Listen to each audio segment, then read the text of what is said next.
إن الحمد لله ونستغفره ونعوذ بالله من شرور أنفسنا ومن سيئات أعمالنا من يهده الله فلا مضل له ومن يضلله فلا هادي له وأشهد أن لا إله إلا الله وأشهد أن محمدا عبده ورسوله أما بعد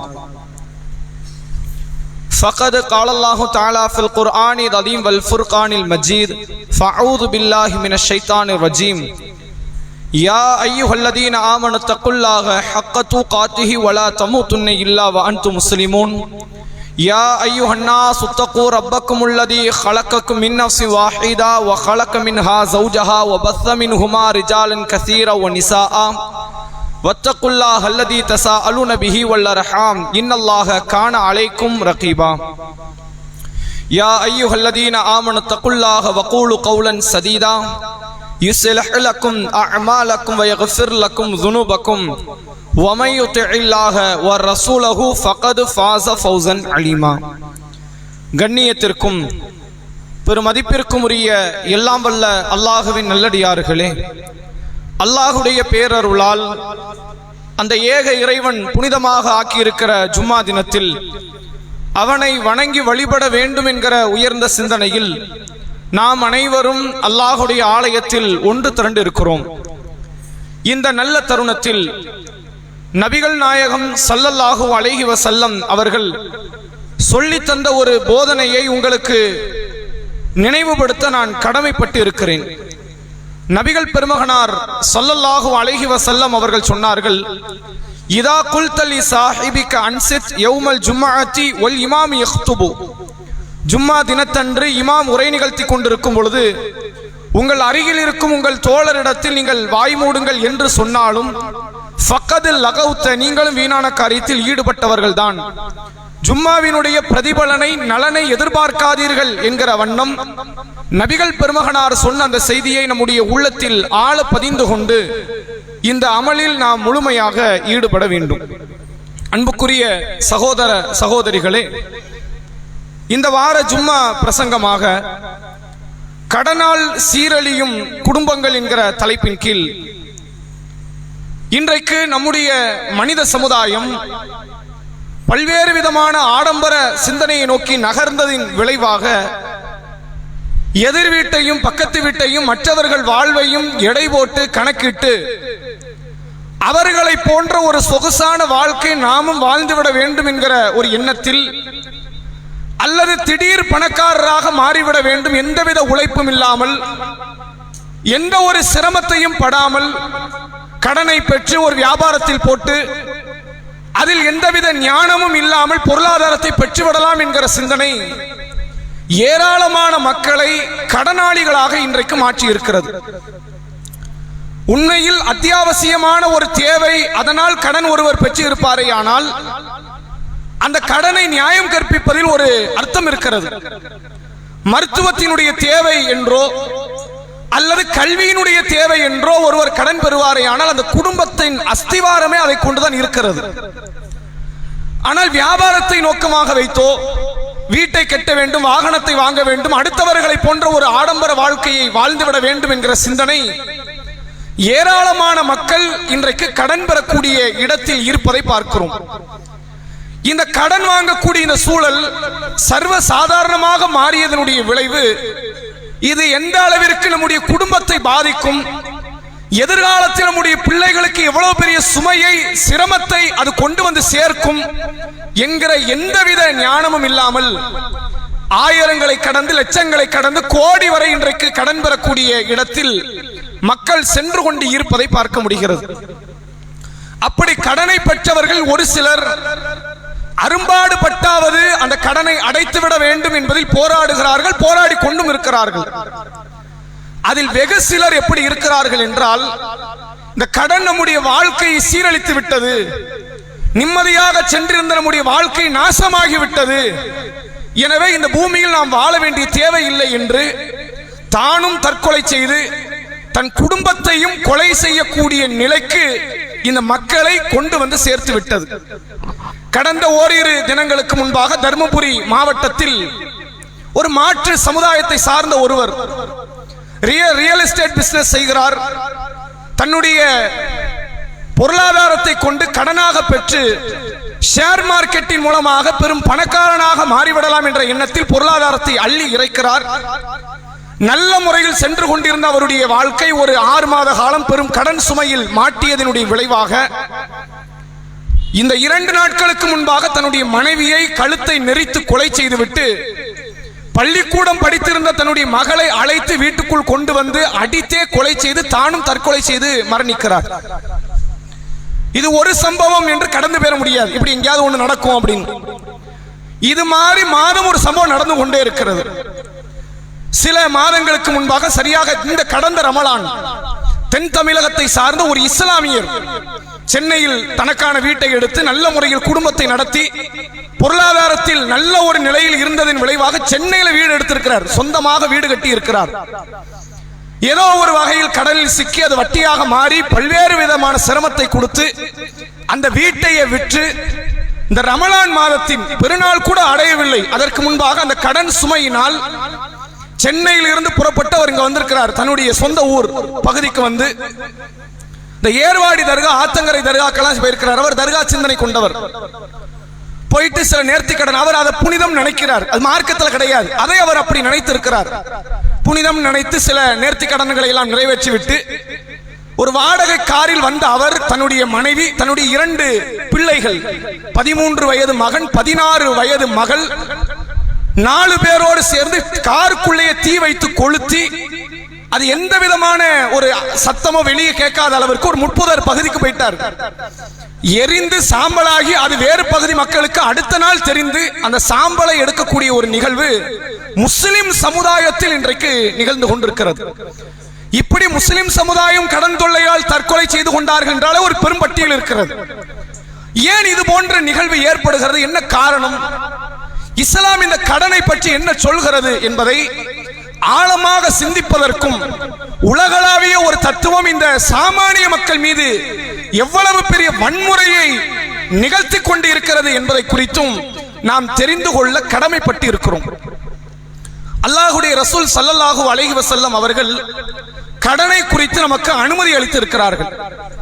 அனுமதி அளித்தார்கள் என்பதை தாண்டி சில இடத்துல சொல்ல கட்டாயப்படுத்துறாங்க, வாங்குங்கிறாங்க. அப்படி கட்டாயப்படுத்திய இடம் உண்டு. பெருநாள் தொழுகை நடைபெறுகிறது. இந்த பெருநாள் தொழுகைக்காக பெண்கள் நீங்கள் அத்தனை பேரும் உங்கள் வீட்டை விட்டு வெளியேறி பெருநாள் திடல் முசல்லாவுக்கு வாருங்கள் என்றார்கள் அல்லாஹ்வுடைய ரசூல். அப்ப சில பெண்கள் முறையிடுறாங்க, அல்லாஹ்வுடைய தூதர், எங்களுக்கு தலையில் போடுவதற்கு ஹிமார் இல்லை, முக்காடு இல்லை. அப்படியான ஆடை பற்றாக்குறையில வீட்டில் இருக்கிறோம். வீட்டிலே நாங்க ஏன் தொழுகிறோம்? மாப்பிள்ளை போயிட்டு வருவாரு, அவர் ஆடையை வாங்கி போட்டு தலையில முக்காடு போட்டு தொழுதுகிட்டு இருக்கிறோம்.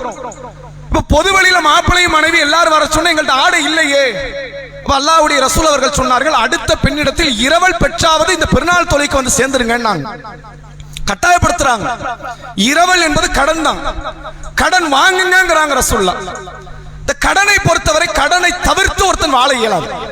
ஒருவேளை இஸ்லாம் இந்த கடனை வந்து தடுத்து இருந்துக்குமே ஆனால், கடனே கூடாது, கைமாத்த 5 ரூபா 10 ரூபான்னு கூட வாங்கக்கூடாது, நீ சம்பாதிக்கிறது உனக்கு, அவன் சம்பாதிக்கிறது அவனுக்கு, யார்கிட்டையும் வாங்கக்கூடாது என்ற நிலையை கொடுத்தால் ஏராளமான மக்கள், சொல்ல போனால் முழு மனித குலமுமே தன் வாழ்க்கை வாழ்வாதாரத்தை அடுத்த நிலைக்கு கொண்டு போவ விஷயத்தில் ஸ்தம்பித்து நிற்கும். கடன் என்பது இந்த மனித குலத்திற்கு ஒரு ஆரோக்கியமான காரியம். நபிகள் நாயகம் ஸல்லல்லாஹு அலைஹி வஸல்லம் அவர்கள் கடன் பெற்றிருக்கிறார்கள். ஒரு மனிதரிடத்தில் இளம் ஒட்டகத்தை வாங்கி கடனாக பயன்படுத்தி இருக்கிறார். அப்ப கடனை பெற்றவர், கடனை கொடுத்தவர் ரசூலுல்லாஹ்விடத்தில் கடும் சொற்களால் கடனை வசூலிக்க வருகிறார். அப்ப அல்லாஹ்வுடைய ரசூல் அவர்கள் அதைவிட சிறந்த ஒரு ஒட்டகத்தை கடனாக கொடுத்து கடனை நல்ல முறையில் திருப்பி அடைப்பவர் தான் உங்களில் சிறந்தவர் என்பதற்கு ரசூலுல்லாஹ் தன்னை ஒரு முன் உதாரணமாக ஆக்கினார்கள் என்பதை பார்க்க முடிகிறது. நபிகள் பெருமகனார் தன்னுடைய இறுதி போர்க்களமான தபுக் யுத்தத்தை நிறைவு செய்கிறார்கள். தபுக் யுத்தத்தை முடித்த பிறகு அந்த கவச ஆடையை ஒரு யூதரிடத்தில் அடைமானமாக வைத்து வார் கோதுமையை தன் குடும்ப தேவைக்காக வேண்டி பெற்றுக் கொள்கிறார்கள். அந்த வார் கோதுமை திருப்பி கொடுக்காமலே ரசூலுல்லாஹ் மௌத்தாயிட்டாங்க. இது அடமானத்தை பொறுத்தவரை இது கடனை நிறைவேற்றலன்னு ஆகாது. கொடுக்கலன்னா அந்த பொருள் உனக்கு சொந்தம், கொடுத்துட்டா கவச ஆடை எனக்கு சொந்தம். இப்ப ரசூலுல்லாஹ் கவச ஆடை மீட்டாமலே மௌத்தாகி விட்டார்கள் என்பதை பார்க்க முடிகிறது. உமர் ரலியல்லாஹு அவர்கள் உலகத்திற்கே தலை சிறந்த ஒரு ஆட்சியை கட்டமைப்பை உருவாக்கி இன்றைக்கும் பல மாற்று மத அன்பர்கள் ஒரு ஆட்சியை புகழாரம் சூட்டுகிறார்கள் என்றால் உமர் ரலியல்லாஹு அவர்களுடைய 10 ஆண்டு கால ஆட்சி. அந்த உமர் ரலியல்லாஹு அவர்கள் மரண நெருக்கத்தில் தன் மகனை அழைத்து சொல்கிறார்கள், எனக்கு சில கடன் இருக்கிறது, அந்த கடன் எப்படியாவது பொறுப்பேற்றுக்க. நான் ஷஹீதாகவே இருந்தாலும் அல்லாஹ்விடத்தில் சொர்க்கவாசியாக தேர்வு செய்யப்பட்டாலும் இந்த கடனால் நான் மறுமை நாளில் அல்லாஹ்விடத்தில் கூனி குறுகி நிற்க வேண்டிய ஒரு நிலைக்கு தள்ளப்பட்டு விடலாம். எனவே கடனை அடைத்துவிடு என்று தன் மகன் அப்துல்லா இப்னு உமர் ரலியல்லாஹு அவர்களிடத்தில் பொறுப்பை ஒப்படைத்தார்கள் என்கிற செய்தியும் பார்க்க முடிகிறது. அவ பெருங்கொண்ட நல்லவர்கள், சொர்க்கவாசிகள், நபிமார்கள் இந்த உலகத்தில் கடன் பெற்றிருக்கிறார்கள். கடன் என்பது இந்த சமூகத்துக்கு மிக தேவையான ஒன்று.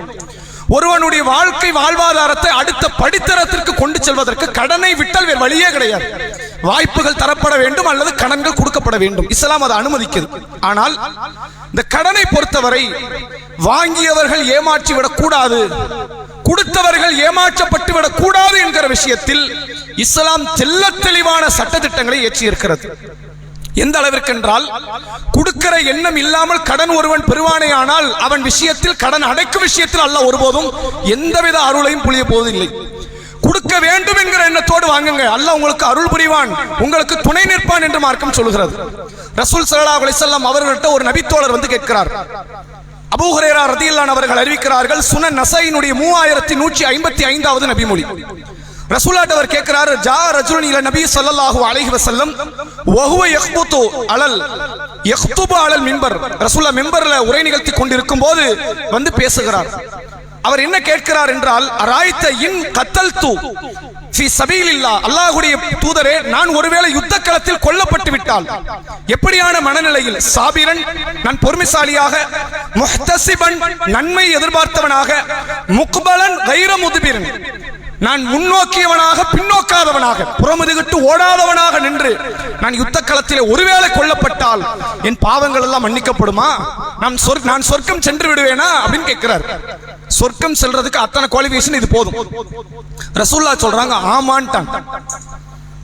நன்மை எதிர்பார்த்து யுத்த களத்துக்கு வரணும், அல்லாஹ் கிட்டதான் நன்மை எதிர்பார்க்கணும், அடுத்தவர்கள்ட்ட இல்ல. பொறுமையாக நிக்கணும், புறமுதுகிட்டு ஓடிடக்கூடாது, தைரியமாக நிக்கணும். யுத்த களத்திலே ஒருவேளை நீங்கள் கொல்லப்பட்டால் நீங்கள் சொர்க்கவாசி, உங்கள் பாவத்தை எல்லாம் மன்னிப்பான் என்று சொன்ன அல்லாஹ்வுடைய ரசூல் உடனே கொஞ்ச நேரம் அமைதியாக இருந்து அதே தோழரை அழைக்கிறார்கள். உங்கள் கேள்வியை மறுபடி கேளுங்கிறாங்க ரசூலுல்லாஹ். அவர் அதே கேள்வியை திருப்பி கேட்கிறார். ரசூலுல்லாஹ் அதே வார்த்தையை சொல்லிவிட்டு, இல்ல தைன், கடனும் அவருக்கு இருக்கக்கூடாது, நீங்கள் ஷஹீதாகவே இருங்கள், அல்லாஹ்வுக்காக உங்கள் உயிரை கொடுத்தே இருந்தாலும் சரி, கடனோடு நீங்கள் மரணிப்பீர்களே ஆனால் அல்லாஹ்விடத்தில் சொர்க்கம் கிடைப்பது பெரும் கேள்விக்குறியாக மாறிவிடும். நீங்கள் நரகம் செல்லாமல் சொர்க்கம் போக முடியாது. அவ்வளவு பெரிய சீரழிவை இந்த கடன் கொண்டு வந்து சேர்த்து விடும் என்று அல்லாஹ்வுடைய ரசூல் அவர்கள் சொன்னார்கள். அதனால்தான் அத்தஹியாத்தினுடைய இருப்பில் நபிகள் பெருமகனார் சில முக்கியமான தேர்வு செய்யப்பட்ட பிரார்த்தனைகளை மட்டுமே செய்வார்கள், எல்லா துஆவும் செய்ய மாட்டாங்க. அத்தஹியாத் இருப்பில் ரசூலுல்லாஹ் சொர்க்கத்தை கேட்கல தெரியுமா? சொர்க்கம் கேட்கிறது எவ்வளவு முக்கியமான விஷயம். ஆனா ரசூலுல்லாஹ் இந்த சமுதாயத்தில் நாம வாழுகிற கட்டத்தில் என்னென்ன பிரச்சனைகள் எல்லாம் வருமோ அதை தேர்வு செய்து கேட்டார்கள். தஜ்ஜாலுடைய குழப்பம், தஜ்ஜால் என்னைக்கு வர போறான், ஆனா ரசூலுல்லாஹ் மௌத் வரைக்கும் கேட்டாங்க. கபருடைய வேதனை, நரக வேதனைக்கு முற்படுத்தி ரசூலுல்லாஹ் கபர் வேதனை பற்றி கேட்டார்கள். அப்படி அத்தஹியாத்தில் கேட்டார்கள், அல்லாஹும்ம இன்னி அஊது பிக்க மினல் மஅஸமி வல் மக்ரம், இறைவா பாவத்தில் இருந்தும் கடனில் இருந்தும் என்னை நீ பாதுகாத்து விடு, கடனாளியாக நான் ஆகிவிடக் கூடாது, நான் அப்படி மரணித்து விடக் கூடாது, கடனில் இருந்து என்னை பாதுகாத்து விடு என்று கேட்டார்கள் அல்லாஹ்வுடைய ரசூல். கடன் விஷயத்தை இஸ்லாம் கடுமையான ஒரு பார்வை கொண்டு பார்க்கிறது. ஆனால் இன்னைக்கு சமுதாயத்தினுடைய சீரழிவு எப்படி சென்று கொண்டிருக்கிறது என்றால், ஏதாவது ஒரு பொருளை பார்க்கிறோம், இந்த பொருள் நமக்கு தேவையா இல்லையாங்கிற விஷயத்தை பற்றி யோசிப்பது இல்லை. அந்த பொருள் எதிர் வீட்டுக்காரிடத்தில் இருக்கிறது, நம்முடைய சொந்த பந்தங்களிடத்தில் இருக்கிறது, நம்மிடத்தில் இருந்தால் என்ன தப்பு, நம்மகிட்ட இருக்கணுமே, எப்படியாவது கடனை வாங்கிவிட வேண்டும் என்ற ஒரு சிந்தனை நோக்கி செல்கிறார்கள். அப்ப கடன் கொடுப்பவர்கள் யாராக இருக்கிறாங்க அப்படின்னு பார்த்தா, இன்றைக்கு பல்வேறு நிறுவனங்களை அமைத்திருக்கக்கூடியவர்களே கடனுக்கு பொருளை கொடுக்கறதுக்கு தயாரா இருக்கிறாங்க. கார் வேணுமா, 0 பேமெண்ட் கொடுத்த கார் கிடைக்கும், காசே கொடுக்காம கார் எடுத்து வரலாம். காசே வேண்டாம், உங்களை பத்தின டீட்டெயில கொடுத்துட்டு கார் அப்படியே எடுத்துட்டு வந்துடலாம், உங்க சொந்த கார் அது. மாதம் மாதம் ஒரு பொருளாதாரத்தை நீங்க கொடுக்கணும், 25,000, 40,000, 60,000, அந்த கடன் அடைகிற வரை கொடுத்து கொண்டே இருக்க வேண்டும். காருடைய மதிப்பு 12 லட்சம் ரூபாய் இருக்கும். நீங்க காருக்கு வட்டியோடு சேர்த்து 14 லட்சம் 15 லட்சம், அதையும் தாண்டி மாதங்கள் கடக்க கடக்க காசுகள் கூடிக்கொண்டே இருக்கும். இப்ப என்ன பாக்குறாங்க, நம்மகிட்ட 10 பைசா இல்லாம கார் கிடைக்குது, இப்ப கிடைக்குது, அது பெரிய விஷயம் தானே. காருக்காக வேண்டி இஎம்ஐ, வீட்டில் டிவி, ஃப்ரிட்ஜ், வாஷிங் மிஷின் அதற்கு இஎம்ஐ, பயன்படுத்துகிற மொபைல் போனுக்கு இஎம்ஐ, வீடு கட்டினால் அதை கடனாக லோனாக வங்கியில் பெற்று வீட்டை கட்டுகிறார்கள். எல்லா விதமான சொத்துக்களும் இன்றைக்கு இன்ஸ்டால்மெண்டின் மூலமாகவோ இஎம்ஐ திட்டத்தின் மூலமாகவோ தவணை முறையில் வட்டியில் பொருளை வாங்கி குவிக்கிற இடத்தில் சமுதாயம் மாறிவிட்டது. அதுல பல பேர் இன்னைக்கும் ஸ்டெடியா நிக்கிறதுக்கான காரணம், பின்புலத்துல அவனுக்கு ஒரு வேலை இருக்கு, ஐடி டிபார்ட்மெண்ட்ல வேலை பார்க்கறான், கவர்மெண்ட் ஜாப்ல இருக்கிறான், மாசம் 1 லட்சம் 1.5 லட்சம் 2 லட்சம் சம்பாதிக்கிறான், வெளிநாட்டில் இருக்கிறார்கள், மாதம் 1.5 லட்சம் ரூபாய் சம்பாத்தியம் வருது, எப்படியும் அடைத்து விடலாம், மாதம் மாதம் இஎம்ஐ கட்டிடலாங்கிற ஒரு தைரியம். ஒருவேளை வேலை தவறுச்சுன்னு வைங்க, எந்த தேவைகளும் இல்லை, எந்த விதமான பொருளையும் பெறலன்னா அவனுக்கு பிரச்சனை கிடையாது. 1.5 லட்சம் ரூபாய் வேலை போயிடுச்சு, நாளைக்கு 20,000 வேலை இருக்கான்னு அவன் கேட்பான், ஏதாவது ஒரு வேலையை பார்ப்போன்ற இடத்துக்கு வந்துருவான்.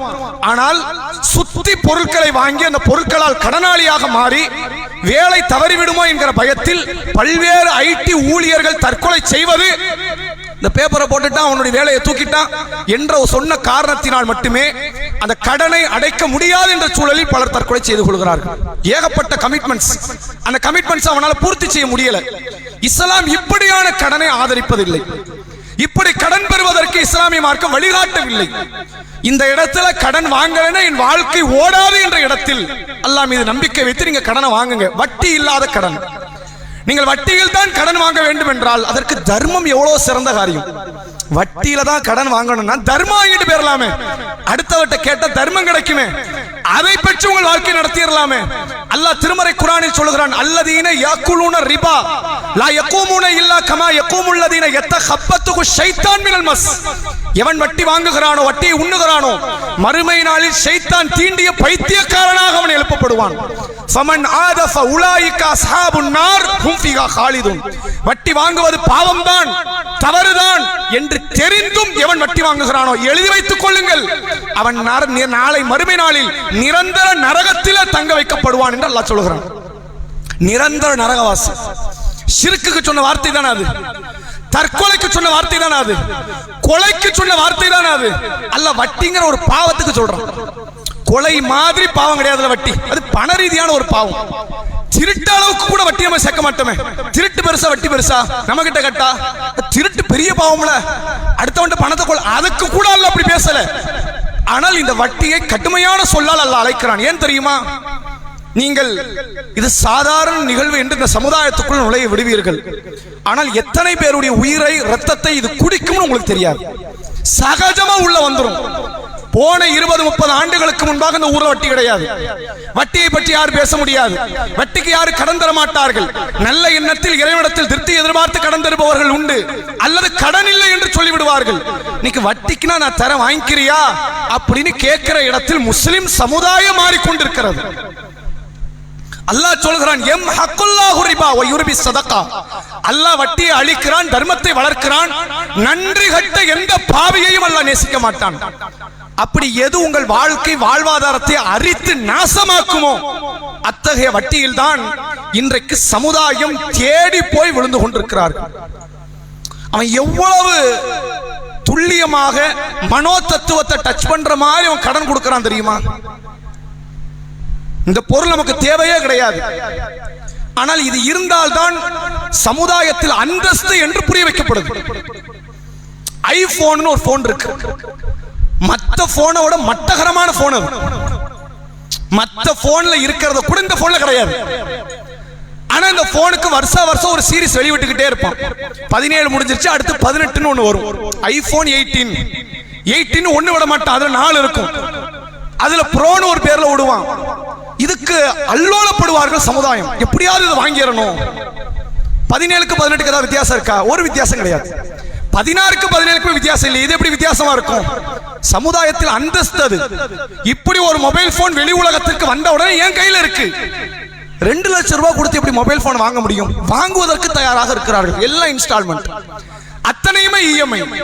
இப்படியாகத்தான் இந்த சமுதாயம் கடனில் மூழ்கிறது. அவனுக்கு என்ன நம்பிக்கை? எப்படியாவது அடைச்சிட முடியும். இப்படி நம்பி நம்பிதான் தன் வாழ்க்கை இழந்த சமுதாயத்தில் பலரும் இருக்கிறார்கள். எவ்வளவு ஜாக்கிரதையாக இருக்க வேண்டிய ஒரு காரியம். அல்லாஹ்வுடைய ரசூல் அவர்கள் வெறும் பிரார்த்தனை செய்துவிட்டு கடந்து செல்லவில்லை. கடன் விஷயத்தில் ஒரு கடுமையான நடவடிக்கை எடுத்தார்கள். ஒரு நபி தோழரின் ஜனாசா வருகிறது, ஒரு இஸ்லாமியர். ரசூலுல்லாஹ் கேட்கிறாங்க, இவருக்கு கடன் இருக்குதா? இருக்கு. கடனை அடைக்கிற சொத்துக்கள் இருக்குதா? இருக்கு. ரசூலுல்லாஹ் தொலை வைக்கிறார்கள். இன்னொரு ஜனாசா வருகிறது, கடன் இருக்கிறதா? இருக்கு. கடனை அடைக்கிற சொத்துக்கள் இருக்கிறதா? இல்லை. அப்படின்னா நீங்க தொலை வைங்க, உங்கள் தோழர்களுக்கு நீங்க தொலை வைங்க. நபிகள் பெருமகனார் தனக்கு தெரியாமல் பள்ளியில் கூட்டிக் கொண்டு இருந்த சுத்தம் செய்த துப்புரவு செய்த ஒரு கருப்பு நிற பெண்மணி மரணித்த தகவலை மறைத்து இரவில் அடக்கம் செய்த அந்த அடக்க ஸ்தலத்தை கண்டறிந்து அங்கு சென்று தொலை வைத்த நபிகள் பெருமகனார் கண்ணெதிரில் வந்த ஒரு இஸ்லாமியரின் ஜனாசாவை நான் தொலை வைக்க மாட்டேன்னு சொன்னாங்க. அப்படின்னா எவ்வளவு பெரிய பாதிப்பை ஒருவனுக்கு கடன் இம்மையிலும் சரி மறுமையிலும் சரி ஏற்படுத்தும் என்பது புரியுதா? கடனே பெரிய பாதிப்பு, அந்த கடனில் வட்டி பெரும் பாதிப்பு. இவன் இத்தனை பாவத்தை சுமந்த முஸ்லிமாக இருப்ப நம்ம மாற்று மதத்தவர்களை பற்றி பேச முடியாது. அவங்களுக்கு வட்டியை பற்றி அதனுடைய அது எந்த அளவிற்கு மறுமை சீரழிக்கும் என்று அவர்களுக்கு தெரியாது. இஸ்லாமியர்கள் அவர்கள் இந்த வட்டியில் விழுகிறார்கள், அதுவே பெரிய பாதிப்பு. அல்லாஹ் கிட்ட மன்றாடணும் சாகர வரைக்கும். இவன் சாவதற்கும் துணிகிறான், தன் குடும்பத்தையும் கொலை செய்கிறான், தானும் தற்கொலை செய்து கொண்டு இறக்கிறான்.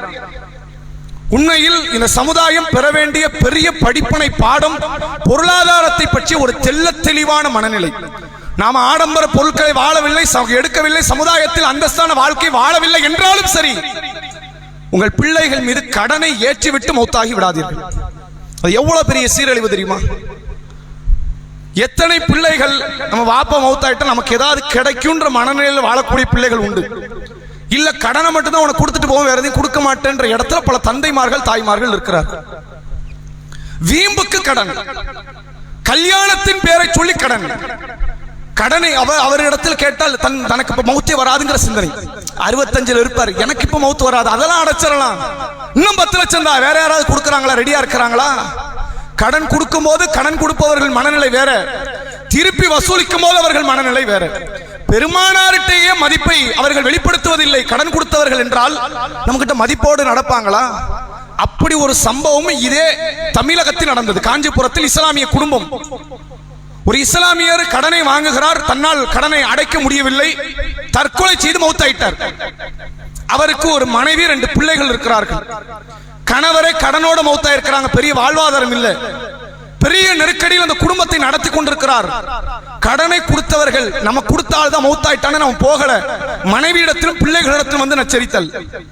இந்த மனைவி பார்க்கறாங்க, இதுக்கப்புறம் எதுக்கு வாழணும்னு முடிவெடுத்து ஒரு வயக்காடு பகுதியிலே தேர்வு செய்து பிள்ளைகளுக்கு எதெல்லாம் ரொம்ப பிரியத்திற்குரிய பொருளோ அதையெல்லாம் வாங்கி கொடுத்து சாப்பிட கொடுத்து, ஐஸ்கிரீமு கேக்கு எல்லாத்தையும் வாங்கி கொடுத்து ஒரு கிணத்தை பார்த்து பிடிச்சி 2 பிள்ளையும் தள்ளி விட்டு இவங்களும் செத்தாச்சு.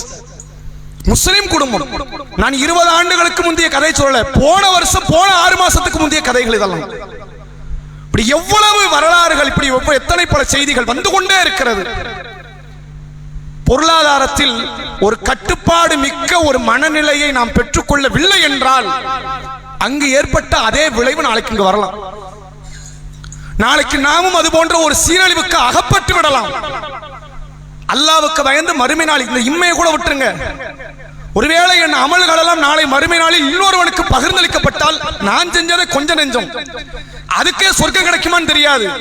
அதை உடைச்சு எல்லாருக்கும் எல்லாம் பங்கு பிரித்தால் நான் எப்படி சொர்க்கம் சென்று சேர்வது? நரகமே எனக்குரிய வாழ்க்கை என்றால் அந்த வாழ்க்கை வாழ்ந்து விட முடியுமா? இந்த மனநிலைக்கு ஒவ்வொரு இஸ்லாமியரும் வர வேண்டும். நம்ம பிள்ளைகளுக்கு சொத்தை கொடுக்கிற ரசூலுல்லாஹ் சொல்றாங்க. ஒரு நபித்தோழர் சாத் ரலியல்லாஹு அவர்கள் மரண நெருக்கத்தில் இருக்கிறார். தன்னிடத்தில் அதிகமான சொத்துக்கள் இருக்கிறது, ஒரே ஒரு மகள், பெண் பிள்ளைக்கு சொத்து வேணுமா அப்படின்ற மனநிலை. அவர் நினைக்கிறார், என் சொத்தில் 3இல் 2 தர்மம் செய்கிறேன், 1 மகளுக்கு கொடுக்கிறேன். எப்படி மகள் மாப்பிள்ளை கூட தானே இருக்க போறா, மாப்பிள்ளை தானே தரப்போறாரு, அவளுக்கு இதுவே ரொம்ப அதிகம் தான் அப்படிங்கிறாரு. ரசூலுல்லாஹ் சொல்றாங்க, அதுக்கு நான் அனுமதிக்க மாட்டேன்ட்டாங்க. அல்லாஹ்வின் தூதரே, பாதியை மகளுக்கு கொடுக்கிறேன், பாதியை தர்மம் செய்யவா? அனுமதி கொடுக்க முடியாது பாண்டாங்க. 3இல் 1 தர்மம் செய்கிறேன், 2 என் மகளுக்கு கொடுக்கிறேன், இதுவும் அதிகம் தான், தர்மமாக கொடுப்பதில் அதிகம் தான், இது மகளுக்கு கொஞ்சம் கம்மி தான். உங்கள் பிள்ளைகளை அடுத்தவரிடத்தில் கையேந்துகிற நிலையில் விட்டு சென்று விடாதீர்கள் என்றார்கள் அல்லாஹ்வுடைய ரசூல். எவ்வளவு பெரிய தைரியம்னா, 2 பையன் இருக்கான், 3 பையன் இருக்கான், ஒருத்தர் இருக்கிறான் கடனை ஏத்துக்குவான், அவன் வந்தது உங்க கடனை அடைக்க தான் பிறந்து வந்தான், அப்படிதானே? அந்த மனநிலையில தான் ஆம்பளை பிள்ளை எதிர்பார்க்கிறாங்க. ஆம்பளை பிள்ளை வந்துட்டா போதும், கடனை அடைச்சிருவான், நம்ம கடனை வாங்குவோம், 2 ஆம்பளை பிள்ளை இருக்கு சிங்கக்குட்டி மாதிரி அப்படின்னு வீம்புக்கு கடன் வாங்குகிற சமுதாயமாக மக்கள் மாறிக்கொண்டிருக்கிறார்கள். உங்கள் பிள்ளைகளுக்கு எதையாவது கொடுத்து விட்டு போகிறீர்களோ இல்லையோ, எதுவும் சிரமத்தை சுமையை ஏற்றி விடாமல் சென்றால் அதுவே பெரிய விஷயமா இருக்கும். அந்த பிள்ளை நாளைக்கு துவா செய்யவாது நினைக்கும். இவ்வளவு பெரிய கடனை கொடுத்து விட்டானே என்ற ஒரு மனநிலை தாயை தந்தையை பழிக்கிற இடத்தில் அந்த பிள்ளைகளை மாற்றிவிடக் கூடாது. அதனால் இந்த கடன் விஷயத்தில் ஒரு பெரிய தெளிவான ஒரு மனநிலையை நாம் அமைத்துக் கொள்ள வேண்டும் என்பதை இந்த தருணத்தில் நினைவுபடுத்தியவனாக என்னுடைய உரையை நிறைவு செய்கிறேன். வாஹிரு தஅவானா அல்ஹம்துலில்லாஹி ரப்பில் ஆலமீன். அஸ்ஸலாமு அலைக்கும் வரஹ்மத்துல்லாஹி வபரகாத்துஹு.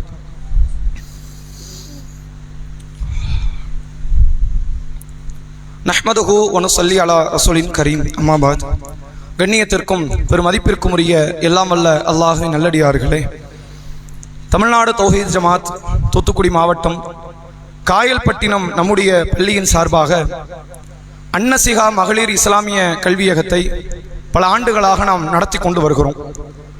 அந்த அடிப்படையில் அந்த கல்லூரியில் பயின்ற ஆலிமாக்களுக்கு 2 ஆண்டுகள் ஓராண்டுகள் பயின்று முடித்த ஆலிமாக்களுக்கு இன்றைய தினம் இன்ஷா அல்லாஹ் பள்ளியினுடைய வளாகம், பள்ளிக்கு வெளிப்புறத்தில் நாம் ஒரு மார்க்க நிகழ்ச்சியாக ஏற்பாடு செய்து அந்த ஆலிமாக்களுக்கான பட்டம் வழங்கக்கூடிய நிகழ்ச்சியை நாம் ஏற்பாடு செய்திருக்கிறோம். சகோதர சகோதரிகள், நீங்கள் கட்டாயம் இதில் கலந்து கொள்ள வேண்டும். மார்க்க சொற்பொழிவுகள் இருக்கிறது என்பதை நினைவுபடுத்துகிறோம். அது மட்டுமில்லாமல் இன்றைக்கு சமுதாயத்தினுடைய சூழல் பெண் பிள்ளைகள் விஷயத்தில் ஒரு பெரும் அசிங்கமும் இழிவும் குடிகொள்ளக்கூடிய இடத்தில் ஆண்களை காட்டிலும் பெண்களின் சீரழிவு உச்சத்தை தொடக்கூடிய இடத்திற்கு சென்று கொண்டிருக்கிறது. மார்க்கத்தின் வரம்புகளை மீறுகிற இடத்தில் பெண் பிள்ளைகள் மாறிக்கொண்டிருக்கிறார்கள். காரணம், போதிய கல்வி இந்த பிள்ளைகளுக்கு போதிக்கப்படவில்லை என்பதுதான் உண்மை. ஆண்களாவது வாரம் ஒரு முறை இந்த பள்ளியில் ஜும்மாவின் நேரத்திலாவது தலையை காட்டுவதற்கும் காதுகளை இந்த சொற்பொழிவின் நோக்கி திருப்புவதற்கு ஒரு வாய்ப்பு அமைகிறது. பெண் பிள்ளைகளுக்கு அறவே இது போன்ற வாய்ப்புகள் கிடைக்காதனுடைய விளைவோ என்னவோ பல பிள்ளைகளினுடைய வாழ்க்கை சீரழிவை நோக்கி சென்று கொண்டிருக்கிறது. அதனால் அதை கருத்தில் வைத்து உங்களுடைய வீட்டு பிள்ளைகளுக்கு மார்க்கத்தை கட்டாயம் தர வேண்டும் என்கிற ஒரு உறுதியை எடுத்துக் கொள்ளுங்கள். நம்முடைய இந்த அன்னசிகா மகளிர் கல்வியகம் அடுத்த ஆண்டுக்கான சேர்க்கை நடைபெற்றுக் கொண்டிருக்கிறது. அதில் உங்களுடைய பிள்ளைகளின் பெயர்களை கொடுத்து சேர்த்து இதில் பயன்பெற வைக்கும்படி கேட்டுக்கொள்கிறோம். 2 ஆண்டு கால பயிற்சி வகுப்பாக, ஆலிமா வகுப்பாக இருக்கிறது. ஒருவேளை திருமணம் ஆனவர்கள் இதில், அப்படி திருமணம் ஆனவங்களும் வர்றவங்க இருக்கிறாங்க, திருமணமான பெண்கள் இதில் சேர விருப்பப்படுவார்களே ஆனால் அவர்களும் அதற்கு நீங்கள் தாராளமாக இந்த கல்வியகத்தில் வந்து பயிற்சியை பெற்றுக்கொள்ளலாம், மார்க்கத்தை கற்றுக்கொள்ளலாம். சமுதாயத்திற்கு உங்கள் மூலமாக பெரும் சேவை சென்றடையும் என்பதை சொல்லி என்னுடைய உரை நிறைவு செய்கிறேன். அஸ்ஸலாமு அலைக்கும் வரஹ்மத்துல்லாஹி வபரகாத்துஹு.